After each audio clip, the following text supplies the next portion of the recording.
Assalamualaikum warahmatullahi wabarakatuh. Salam sejahtera untuk kita semua.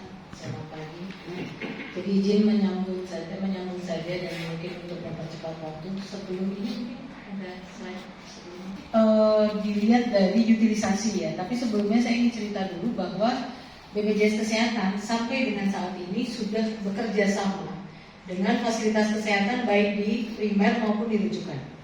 Untuk primer kita punya atau bekerja sama dengan 23.670-an vaskes primer, termasuk juga ada apotik, ada optik, kemudian puskesmas seperti ini.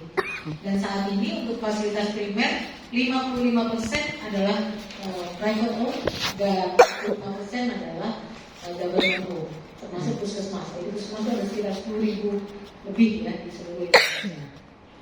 Sehingga memang ini juga sering menjadi benchmark dari beberapa negara, gimana kok bisa public-private partnership kita seperti itu. Karena di banyak negara vaskes malah menurun, kita malah makin banyak yang bekerja sama. Kemudian kalau rumah sakit atau kita bilangnya fasilitas kesehatan rujukan tingkat lanjut meliputi klinik utama, rumah sakit tipe ABC, dan kemudian tipe ABCD ya, kemudian juga ada klinik-klinik utama klinik misalnya hemodialisis dan sebagainya, itu totalnya sekitar 3.215 vaskes rujukan tingkat lanjut seluruh Indonesia. Dan kalau di rujukan tingkat lanjut itu unitnya adalah 66% adalah private owned. Jadi kita memang government owned itu masih ya kita harus sampaikan tadi supply side-nya kurang gitu tadi. Padahal BPJS Kesehatan itu tugasnya adalah membayarkan sebetulnya. Jadi kami memang tidak ditugasi untuk menyediakan vaskesnya. Nah, sehingga kalau ada pertanyaan, kenapa ini di daerah ini belum tersedia dan sebagainya, itu memang bukan ranah BPJS Kesehatan. Justru kami di demand side, yang tadi Pak David sampaikan, kami ini mewakili peserta. Peserta itu mengumpulkan iuran pada kami, kita kelola, dan kami membayarkan dalam bentuk manfaat layanan kesehatan kepada vaskes-vaskes yang bekerja sama dengan kita. Jadi kami mewakili peserta sebetulnya. Makanya nanti akan kita lihat ada proses mengevaluasi, memverifikasi gitu ya. Ini pembayarannya layak atau enggak sih gitu. Jangan sampai loh ini uang masyarakat digunakan untuk pembayaran yang sebetulnya tidak seharusnya dibayarkan kan itu ya. Karena kami mewakili peserta sebetulnya. Kalau kita punya uang kan kita pengennya membeli sesuatu secara strategis kan. Nah, memang harus dibayar atau betul berkualitas atau tidak dan sebagainya, itu nanti kami mewakili peserta. Jadi sebetulnya ranah BPJS Kesehatan adalah pada demand side. Dan kenapa UKV tadi perorangan? Jadi memang bukan upaya kesehatan masyarakat. Kalau massal sifatnya sampai government outreach gitu ya ke wilayah-wilayah, itu memang namanya public health. Kalau public health bukan ranahnya BPJS Kesehatan. Jadi yang BPJS Kesehatan jamin adalah kalau peserta atau pasien ini datang ke vaskes mendapatkan layanan, baik itu promotif sampai dengan kuratif, itulah yang kami jaminkan. Jadi memang harus orangnya gitu. Sebagai peserta. Karena yang dijaminkan oleh BPJS Kesehatan itu adalah orang yang bayar iuran. Makanya kenapa kalau bencana kok bukan sih? Ya karena kalau bencana itu negara yang harus hadir. Mau dia bayar iuran, nggak bayar iuran ya dia harus dijamin gitu. Jadi itu bukan BPJS Kesehatan. Tapi kalau kita adalah manfaat yang memang adalah haknya dari peserta yang membayar iuran. Nah itu nanti ada beberapa hal, kalau nanti Bapak Ibu juga membaca ada negatif list ya. Manfaat JKN itu nggak semuanya dijamin JKN kan. Misalnya kenapa kekerasan, korban penganiayaan nggak masuk dalam negatif list? Ya memang itu karena memang negatif list. Atau kenapa kalau kecelakaan kerja nggak masuk? Ya karena dia punya penjamin yang lain, kira-kira gitu. Jadi manfaatnya JKN seperti itu Bapak Ibu, dan kita mungkin nggak ada di slide ini. Manfaat JKN itu ada dua sebetulnya, manfaat medis dan non medis. Medis itu adalah mencakup semua layanan kesehatan, baik itu konsultasi, obatnya, alat kesehatannya, sampai ambulans untuk rujukan, itu masuk dalam manfaat medis. Dan itu tidak dibedakan, manfaat medis ini adalah hak semua peserta, tidak dibedakan berdasarkan kelasnya. Artinya, even kalau yang bayar iuran sendiri tadi pada bilang bayarnya cuma 35.000, terus dia baru bayar sekali, dia harus cuci darah. seminggu 2 kali, berarti paling nggak 2 juta setiap minggu, 2 atau sampai 2,5 juta. Ya nggak apa-apa gitu. It doesn't matter gitu. Nah ini yang kadang-kadang amaze-nya kalau kemarin Pak Dubes bicara tentang Obamacare dan sebagainya, orang Amerika tuh suka kaget gitu.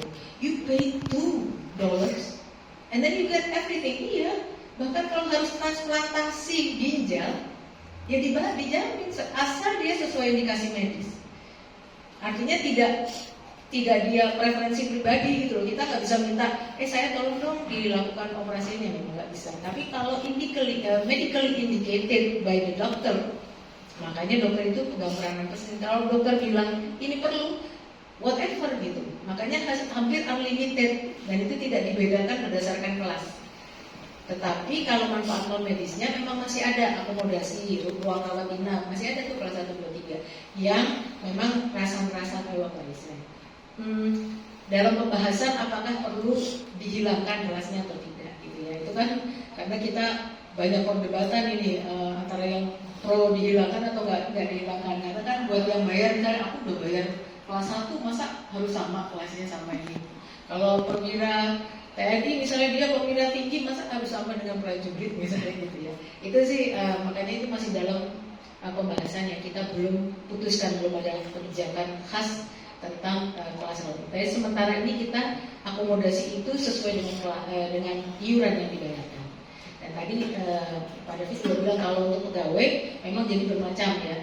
Cuma tadi yang uniknya kalau dia bayar gajinya 100 juta, yang kena kewajibannya 12 juta sebetulnya. Practically tidak sebesar gajinya dia gitu lah. Itu yang dibayarkan. Nah, ini adalah utilisasi. Jadi kalau kita lihat tahun 2014 itu biaya pelayanan kesehatan kita baru 42 triliun ya, dengan pemanfaatan itu tahun 2014 hanya 252.000 per hari atau 92,3 juta per tahunnya. Tetapi di 2024 dengan total biaya pelayanan kesehatannya 174,9 triliun, itu kita sudah transaksi rata-rata itu 1,8 juta layanan per hari kalender. Sehingga memang kalau, dan kita kan punya data ini kan semua integrated ya, makanya kita BPJS Kesehatan itu salah satu dari institusi yang big datanya luar biasa. Karena ini jumlah transaksi yang besar sekali gitu ya. Nah, kalau dilihat dalam 11 tahun kita beroperasi itu sudah lebih dari 1.000 triliun yang dijaminkan oleh BPJS Kesehatan untuk JKN gitu. Nah tadi mungkin Pak David sudah sampaikan juga bahwa kita itu memang sudah defisit tahun berjalan. Karena selamanya ya premium itu ditetapkan harusnya ditinjau setiap 2 tahun sekali. Tetapi kan kita ada political will dan sebagainya, agak sulit ya kalau kita naikkan iuran itu nggak gampang. Sehingga pada akhirnya memang iuran itu baru sekali apa 2 kali ya kita di-adjust gitu. Jadi tahun 2019 atau 2020 kemarin kita baru naik premium. Dan kebetulan COVID, di mana kalau COVID kan bencana tadi, pandemi. Kalau pandemi itu negara yang harus hadir. Maka mostly biaya COVID itu dijamin oleh pemerintah. Maka BPJS Kesehatan punya surplus, kita punya aset neto waktu itu. Yang kemudian sekarang begitu 2023 naik tarif, mulailah menggerus aset neto ini tadi. Kita udah mulai, nah ini kalau tahun berapa nih kalau nggak di-adjust iurannya, maybe premiumnya nggak mencukupi lagi. Karena claim rasio kita, jumlah premium per member per month itu sudah lebih kecil daripada cost per member per month. Artinya claim rasio kita udah di atas 100%. Nah itu tadi kalau mau dilihat komposisinya memang tadi yang Pak David bilang, kadang-kadang orang yang bayar mandiri ini justru memang dia sengaja membayar kalau dia pas sakit, nanti kalau udah dia nggak bayar lagi gitu. Nah padahal kan tadi saya sampaikan, satu orang hemodialisis kalau dia dibandingkan dengan pembayaran 150.000 aja, berarti dia butuh berapa? 100 orang yang mensupport. Jadi ini memang program gotong royong, ada 1 orang yang mau dialisis, itu 100 orang bayar iuran kelas 1 baru bisa mensupport biayanya 1 orang yang mau dialisis 1 kali. Padahal seminggu dia 2 kali kan, ya, gitu. Jadi kira-kira itu konsepnya. Jadi kenapa nanti kalau ada pertanyaan, kita semua harus bayar sih, kita nggak pakai kok, uangnya kemana dan seterusnya. Nah inilah konsep gotong royong, karena ya memang untuk membiayai 1 orang yang mau dialisis kita butuh 100 orang bayar ya iurannya 150.000. Kalau yang dia bayar iuran 35.000, berapa banyak orang yang harus support satu orang yang hemodialisis. Nah itulah yang ingin kami sampaikan. Dan total sekitar 24-31% justru untuk penyakit-penyakit berbiaya katastrofik such as jantung.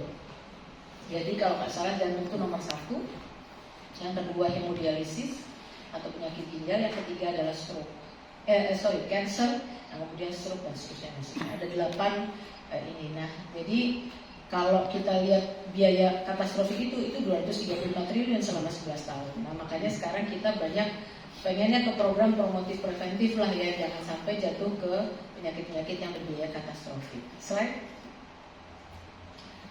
Nah, itu mungkin dari sisi pelayanan tadi. Nah, salah satu terobosan ya inovasi yang kita lakukan di tahun 2023 itu adalah melakukan transformasi mutu layanan. Kenapa? Karena pada waktu kami masuk dulu ya, kita memang punya uangnya karena tadi situasi surplus, tapi image-nya BPJS Kesehatan sangat buruk, ya kan? Mungkin Bapak Ibu udah dengar, kalau BPJS Kesehatan untuk orang miskin aja, terus apa ini perlakuan di rumah sakit tidak manusiawi dan sebagainya. Nah, kita berusaha ini. Kita kan punya cadangan aset itu tadi. Jadi kami melakukan terobosan namanya transformasi mutu layanan. Kita harus bisa mengubah image ini. Karena waktu itu juga tantangannya di Padang ini tantangannya. Bagaimana menaikkan waktu itu dari 180 juta ya menjadi sekitar 180 juta waktu kita masuk, harus tercapai. Pak Jokowi itu di RPJMN mencanangkan 2024 harus 98%, which is 284 juta tadi. Gimana mengejar itu? Ya nomor 1 adalah quality. Kita untuk menaikkan trust dan kepercayaan orang harus quality naik. Kebetulan kita punya uangnya waktu itu, dan maka kita memperbaiki cash flow rumah sakit, gimana caranya mereka dapat klaim lebih cepat, kemudian kita kasih uang untuk pelayanan. Yang penting kamu perbaiki mutu layanan. Kemudian mereka membuatlah komitmen. Jadi setiap rumah sakit itu ada janji layanan. Jadi pertama misalnya hanya pakai KTP, nah ini juga suatu terobosan. Tidak semua negara ternyata bisa cukup pakai KTP saja, loh. Karena kita single payer, nah itu dia. Yang enaknya kita single payer itu kita cukup pakai KTP dan dia portability, dia bisa pakai di seluruh Indonesia. Karena semuanya adalah connected to us. Kalau banyak negara kan dia fragmented ya asuransinya. Jadi miliknya si ini nggak bisa pakai miliknya ini. Kalau kita karena single payer ya kita bisa pakai anywhere. Kamu mau pergi ke manapun di Indonesia ini pakai KTP-mu bisa. Karena kita sudah integrated datanya. Langsung kepesertaan bisa membaca dia aktif atau tidak dan seterusnya. Termasuk juga pembiayaannya. Tadi kalau dia harus misalnya cuci darah, dia cukup bawa kartu traveling hemodialisis gitu. Ya udah dia mau di any town dia boleh dia hemodialisis pakai kartu travelingnya tadi gitu. Yang penting. Dan juga ada rekam medis istilahnya. Walaupun bukan rekam medis ya, kalau saya bilang itu karena terkait dengan klaim yang udah kita bayarkan. Kita punya data kan, Bapak Ibu sudah pernah berobat kemana aja, dapat obat apa aja, atau penyakitnya apa, diagnosisnya, itu kan terekam di kamu. Nah jadi kalau Bapak Ibu bepergian ke kota lain, nggak usah bawa dokumen rekam medis, cukup pakai aplikasi mobile JKN-nya. Nanti di situ ada iCare. iCare itu artinya rekam medis on your hand. Kita kasih akses saja, kalau kita kan konsen ya, kita berkenan untuk memberikan akses ini pada dokter yang merawat di kota lain. Ya Bapak kasihkan, ini bukan saya pernah sakit ini, ada obat rutinnya orang gitu. Itu sangat memudahkan. Kita membuatnya itu karena dia portability.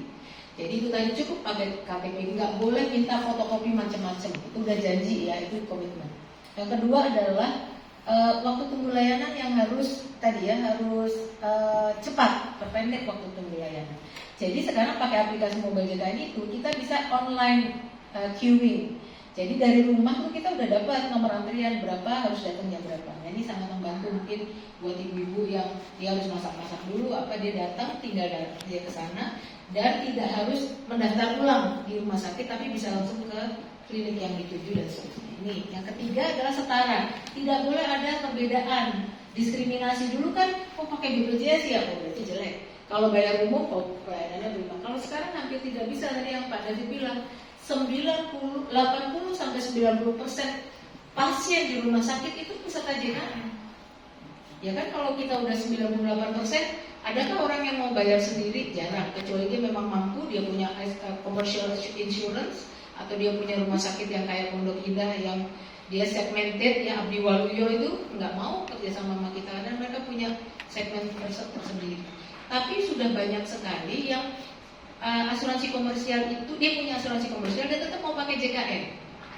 Karena kita mengakomodir yang namanya coordination of benefit. Suppose misalnya seperti ini ada kakak saya sendiri, dia pegawai BUMN, gitu ya, direktur di BUMN, artinya kan covered lah ya. Tapi kalau dia sakit jantungnya langsung habis 500 juta misalnya untuk operasi, ya mungkin insurance-nya ada limitation ya kan. Nah itulah gunanya JKN. Jadi pakai dulu JKN-nya. Kalau waktu itu operasi jantung 188 juta dibayar JKN, sehingga dia cukup membayar 300-an juta sisanya oleh insurance-nya gitu. That is helping, karena insurance itu ada limit. Jadi dia nggak langsung habis limitnya pakai insurance gitu.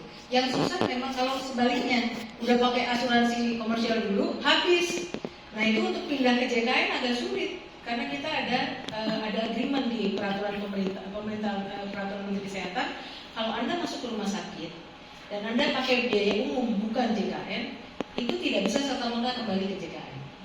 But on the other hand, kalau kita masuk pakai JKN dulu, kalau nanti ternyata ada ini, bisa dijaminkan oleh asuransi komersial. Nah itu, jadi kadang-kadang ini harus dipahami. Sebetulnya kita sangat membantu JKN ini. Jadi sekarang banyak juga pejabat-pejabat BUMN yang dia mau pakai ini, coordination of benefit gitu, sehingga dia nggak langsung habis ininya. Dan ini ada komitmen, termasuk juga ada kalau nggak salah tidak ada pembatasan hari rawat inap. Jadi tidak benar kalau misalnya kalau pakai BPJS 3 hari harus pulang, sembuh nggak sembuh, itu tidak benar. Karena semuanya tadi medically indicated, indikasi medis. Kalau dia harus berapa hari, ada yang harus seminggu, harus 10 hari, ya nggak apa-apa gitu ya, sepanjang sesuai dengan indikasi medis. Dan tadi portabilitas, kalau dia harus keluar kota, vaskes di luar kota harus menerima dia. Kalau dirawat di primer itu setidaknya dia 3 kali berobat di fasilitas yang bukan tempat dia terdaftar, dalam 1 bulan dia boleh mengakses 3 kali gitu. Kalau lebih dari 1 bulan sebaiknya pindah vaskes dulu sementara ke kota yang dituju, nanti besoknya balik lagi lah ke vaskes. Sekarang kan pada gampang sekali mau pindah vaskes itu cukup pakai aplikasi selesai gitu. Jadi sebetulnya very easy sekarang itu untuk pindah vaskes, untuk bayar. Tadi kanal itu ada 900, ada 1 juta ya kanal pembayaran itu sampai di Indomaret. Bisa mau di mana itu retail places itu gampang gitu ya, bisa bayar. Bahkan auto debit kalau nggak mau lupa gitu. Slide berikutnya. Nah ini slide lagi. Ini tadi sudah ya. Nah ini adalah kualitas layanan yang disebutkan kemudahan layanan. Yang pertama tadi adalah telekonsultasi. Kita punya aplikasi di mobile JKN yang memungkinkan pasien telekonsultasi. Jadi kalau dia belum sempat datang ke vaskes, kita jangan kontak halo dokter gitu. Kontak aja itu pakai telekonsultasi. Kontak dokter kita. Kan setiap peserta JKN itu akan terdaftar di klinik primer ya, di vaskes primer tempat dia terdaftar. Nah nanti dia kontak aja dokter yang di situ, bisa chat pakai dia pakai aplikasi yang mirip-mirip WA. Kita bisa kirim foto kalau misalnya saya kulit saya kok begini, kirim fotonya. Even FaceTime, asal janjian sama dokternya, FaceTime aja bisa tatap muka untuk konsultasi. Ini sudah includes, tidak ada additional charge. Sudah includes di dalam aplikasi mobile JKN. Terus tadi ICARE JKN yang tadi saya bilang, rekam medis dalam genggaman Bapak Ibu. Jadi nggak perlu bawa catatan yang panjang lebar, itu semua terrecord di sana. Tetapi dalam 1 tahun terakhir ya, memang nggak bisa kalau 5 tahun ke belakang gitu. Nanti itu harus ada special request. Tapi 1 tahun ke belakang itu semua tercatat di situ. Yang ketiga antrian online tadi saya bilang. Jadi kalau misalnya terus juga antriannya sudah elektronik. Jadi misalnya dari vaskes primer mau dirujuk ke rumah sakit, nggak usah bawa surat rujukan karena dia sudah integrated sistemnya, sudah didaftarkan oleh vaskes primernya mau ke rumah sakit mana. Nanti di sana sudah terbaca nomor antrian berapa. Tinggal kita buka di aplikasi. Kemudian ada simplifikasi layanan. Simplifikasi layanan itu adalah begini. Kan kita kadang-kadang suka komplain ya, kok bolak-balik harus balik ke vaskes primer dan sebagainya. Ada beberapa penyakit-penyakit kronis yang memang dia harus di rumah sakit. Kayak hemodialisis tadi, kalau dia tiap minggu harus kembali ke minta rujukan kan nggak mungkin. Nah, ada 9 layanan, 9 penyakit tertentu yang memang harusnya di rumah sakit, kita nggak minta mereka kembali.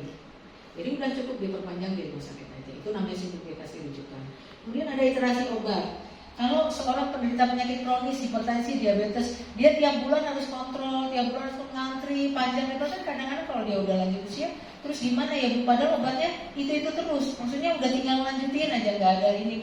Nah itu kita bisa namanya iterasi obat.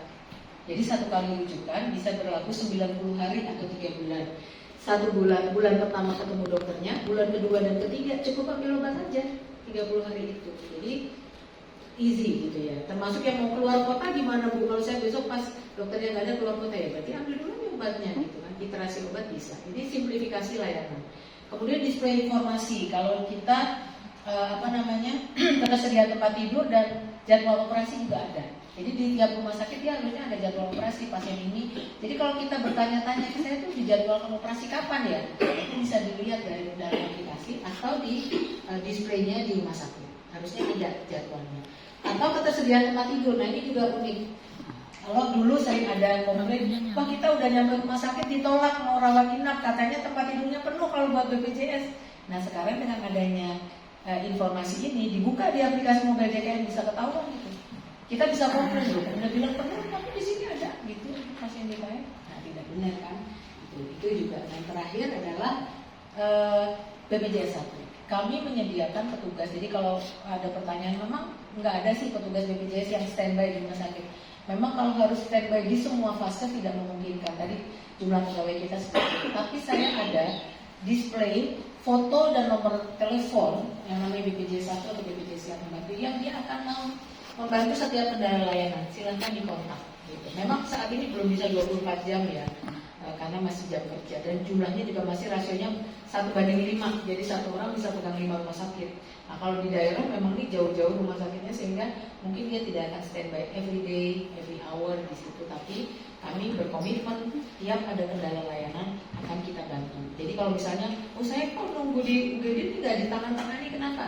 Silakan diadukan. Jadi petugas BPJS ini bisa membantu memberikan informasi atau menangani layanan dengan ada service level agreement-nya. Dan BPJS ini juga kami tugaskan untuk customer visit ke pasien-pasien yang dirawat ataupun yang sudah pulang dirawat. Sehingga kalaupun Bapak Ibu sudah pulang terus nanti tiba-tiba ada keluhan pada waktu di visit di rumah, sampaikan saja, pasti akan kami tindak lanjuti. Sekarang kita sangat komitmen untuk membantu kendala layanan. Slide berikutnya. Ya, ini sudah tadi slide lagi. Ya, ini CSI ya. CSI ini jadi artinya apapun yang kita dengar viral ya, kadang-kadang bahwa BPJS Kesehatan masih begini begitu, tetapi pada survei yang kita lakukan, ini nilainya naik terus dan semakin baik. Sehingga kami bisa sampaikan bahwa transformasi mutu layanan ini pada dasarnya memberikan tadi kepercayaan dan juga kepuasan. Ya terlepas mungkin selalu ada ya hal-hal yang kurang baik, tapi ini bahkan net promoter score-nya juga cukup tinggi. Jadi ini adalah bukti bahwa BPJS Kesehatan dalam transformasinya ini sudah cukup baik, dan juga utilisasi meningkat itu juga sebagai satu trust. Termasuk pengaduan yang masuk juga semakin banyak, menurut kami itu juga trust bahwa mereka bisa mengadukan dan mendapatkan penanganan. Kita juga punya ada scan QR code di masing-masing vaskes yang untuk whistleblower system. Jadi bisa misalnya bahkan even kalau petugas BPJS-nya tidak baik gitu ya, kita membuka ya Pak, dan pasti akan kami tindak lanjuti. Slide. Saya kira cukup ya. Ini promotif preventif tadi, karena penyakit katastrofiknya sangat tinggi, kita sudah melakukan ini. Jadi Bapak Ibu juga boleh. Banyak pertanyaan kepada saya, orang-orang muda, Bu Lili saya kan masih muda, saya tidak pernah sakit, saya nggak pernah pakai loh BPJS-nya. Sebetulnya sayang juga, karena BPJS itu tidak hanya untuk orang yang sakit. Kalau yang masih sehat, ngisi aja screening ini. Jadi Bapak Ibu cukup setiap peserta JKN yang di atas 15 tahun, kami sarankan mengisi screening riwayat kesehatan at least sekali setahun. Jadi kalau sekali setahun, nanti Bapak Ibu mau mengakses layanan BPJS pasti suruh ngisi screening dulu. kita ngisi. Nah, dari screening riwayat kesehatan, kalau nanti berisiko sedang ataupun tinggi, langsung diminta pemeriksaan lanjutan, mau ke laboratorium atau ke dokter spesialis, mengikuti risikonya tadi. Kalau risikonya di jantung, ya nanti Anda akan dirujuk ke penyakit jantung dan seterusnya. Nah, inilah yang kita dapatkan. Dari tahun ke tahun kita sudah mulai naik ya. Dulu 2 juta tahun 2021. Jadi sebelum ada CKG sebetulnya BPJS Kesehatan sudah melakukan promotif preventif screening ini. Dan tahun ini 2024 45 juta. Tahun ini kami sudah sekitar 70 juta peserta. Jadi lumayan lah ya, dari yang aktif tadi 152 juta, kita harapkan terus meningkat. Jadi Bapak Ibu jangan khawatir, nanti akan ditindaklanjuti. Jadi kita bisa deteksi dini sebetulnya. Memang tidak ada general check up ya di dalam BPJS Kesehatan. Tapi kalau Bapak Ibu screening ada risiko itu akan ditindaklanjuti, labnya gratis, pemeriksaan dokternya gratis, ya memang bagian dari deteksi ini. Jadi saya sarankan gunakan kesempatannya. Tentu kalau sudah di Indonesia ya. Slide berikutnya. Nah ini Prolanis dan PRB. Jadi kalau untuk pasien yang sudah tadi kan sudah screening, terus ternyata dia terbukti menderita penyakit kronis. Nah kita nggak biarkan, jangan sampai ada komplikasi kan gitu ya. Nah kita buatlah semacam program pengelolaan penyakit kronis. Jadi Prolanis ini bukan program lanjut usia, tapi pengelolaan penyakit kronis. Kalau dia punya penyakit kronis, kita kumpulkan supaya lebih dekat aksesnya. Jadi vaskes primernya masing-masing. Biasanya vaskes primer itu boleh di tempat dia bekerja. Kalau dia kerja di kantor kan ada klinik perusahaan, boleh di situ didaftarkan. Kalau kliniknya udah kerja sama, atau di dekat rumah. Kalau dia keluarganya pekerja kan lebih baik di dekat rumah. Sehingga dia mau jadikan vaskes primer itu first place untuk kita datang kalau ada keluhan apapun gitu. Nah ini Prolanis ini nanti ditaruhnya di vaskes primer. Nanti setiap bulan penyakit kronis ini dikumpulin, dikasih edukasi, bagaimana cara hidup sehat, dilakukan pemeriksaan laboratorium di situ, labnya datang di situ, diberikan obat-obatan yang diperlukan, sehingga kita mengharapkan kalau sudah punya penyakit kronis ini termaintain gitu, setiap bulan, jangan ada yang left behind, nobody is left behind, harus bisa terjaga ini kondisinya. Nah, ini dengan Prolanis. PRB adalah kalau penyakit kronis tadi, dia kan periksa ke dokter spesialis nih setiap bulan. Tapi kalau dia udah stabil, karena ke dokter spesialis itu dia antrinya panjang, dokternya kadang-kadang tidak sempat untuk konsultasi kan kalau di rumah sakit. Nah itulah kita kalau dia udah stabil, kembali saja ke primer. Karena fungsi edukasi, fungsi memberikan informasi itu ada di primer. Jadi Bapak Ibu yang sudah punya penyakit kronis, jangan pengennya ke spesialis terus gitu. Justru kembalilah ke primer untuk bisa mendapatkan program rujuk balik ini. Pasti dijagai labnya, kemudian obat-obatannya supaya terus terjadi. Dan ini meningkat terus ya jumlahnya. Slide. Saya kira itu mungkin. Jangan lupa statusnya aktif. Buat yang dibayarin perusahaan pun kami mengharapkan setiap bulan tolong dicek deh.